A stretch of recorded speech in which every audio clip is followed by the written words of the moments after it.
Thursday night football, the Buffalo Bills take down the Tampa Bay Buccaneers. And this was a very boring game.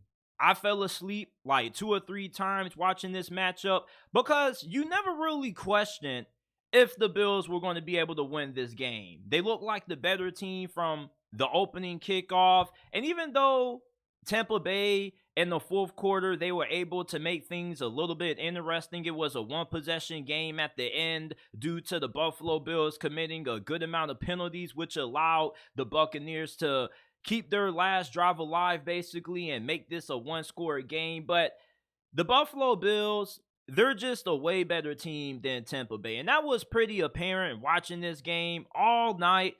The Bills' defensive line was getting after Baker Mayfield, and the Buccaneers' offensive line is not that great. Now, their offensive line isn't crappy, but anytime you're going up against one of the best defensive lines in the NFL and you got an average offensive line at best, your quarterback isn't going to have a lot of opportunities to throw the football.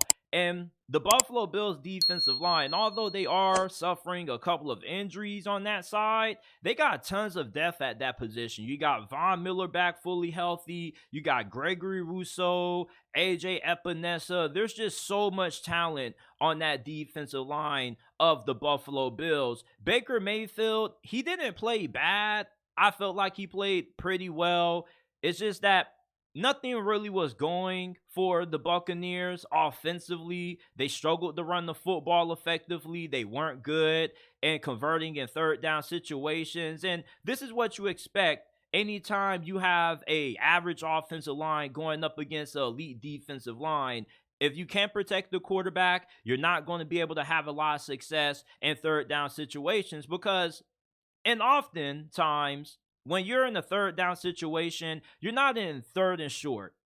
Either it's going to be third and long or it's going to be third and medium. And in those situations, you got to throw the football to pick up the first down. And if you can't give your quarterback time to throw the football, you're not going to have too much success on third down. Now, for Tampa Bay, my biggest takeaway from watching them lose this game is that I don't think you should write them off just yet.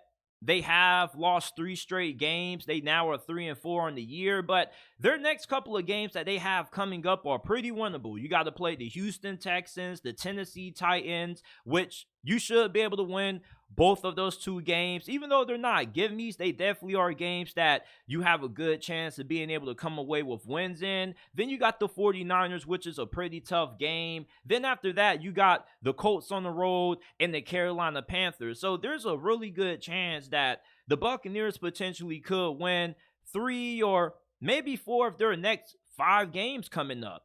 And this loss, I didn't feel like the Buccaneers looked like an awful team. It didn't look like they didn't belong on the field with the Buffalo Bills. It just was that the Buffalo Bills were just so much more talented than the Buccaneers. Anytime the Buffalo Bills got in the third down situation, they were picking it up. Josh Allen once again had a really good performance despite the early interception that he threw in this game. Buffalo went 7-13 on third down, and this offense was humming for the majority of this game until they got into the fourth quarter where they kind of went a little bit flat, and that's what allowed the Buccaneers a little bit of an opportunity to get back in it. But the Buffalo Bills, man, this is just a really good team.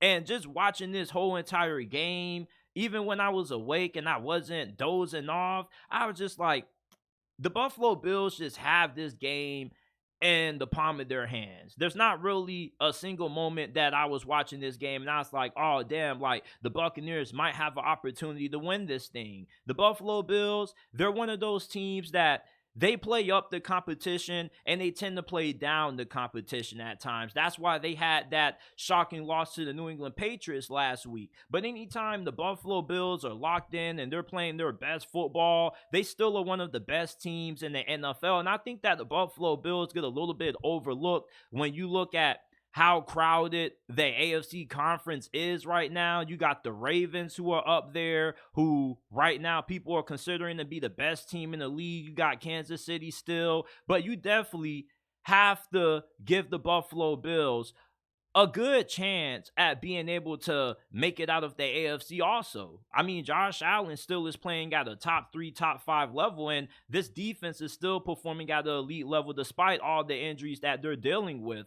Josh Allen, to his credit, I still think that he deserves to be in the MVP discussion against a really good Tampa Bay Buccaneers defense. Let's not overestimate how good the Buccaneers defense is. This is a really good defense. This is one of the better defenses in the NFL, and he carved this defense up. Him, Stephon Diggs, Gabe Davis, the rookie tight end, Dalton Kincaid caught a touchdown in this game, which had me really excited because I have Dalton Kincaid currently starting on a lot of my fantasy football teams. So the Buffalo Bills, they got a pretty solid win against a Bucs team that I don't think you should write off quite yet. The Buccaneers are in a pretty weak division. The Saints, I don't really think they're going to be all that good down the stretch. Dennis Allen isn't a good coach. Derek Carr is mid. The Carolina Panthers, obviously, they're out of it. They don't even have a win right now. You got the Falcons, who currently are in first place in this division, but with how inconsistent Desmond Ridder has been at taking care of the football, it definitely leaves the door cracked for the Buccaneers to have a chance at being able to get things back on track and possibly win this division. And don't count out the Bucs potentially being a 7th seed in the NFC. I don't think this team is bad. They got a great defense. Their offense is serviceable at times. Anytime the offensive line is able to give Baker Mayfield time to throw the football in, Baker Mayfield has played some really solid football up to this point this season. So my two biggest takeaways after watching this game is that, one, don't count out the Buccaneers just yet. Their schedule is about to get very favorable over the next couple of weeks. And the Buffalo Bills, with how good this defense is and all the talent that they have on the defensive line, plus Josh Allen, you definitely should give them a little bit more consideration for being able to make it out of the AFC, because I don't think too many people have been talking about the Buffalo Bills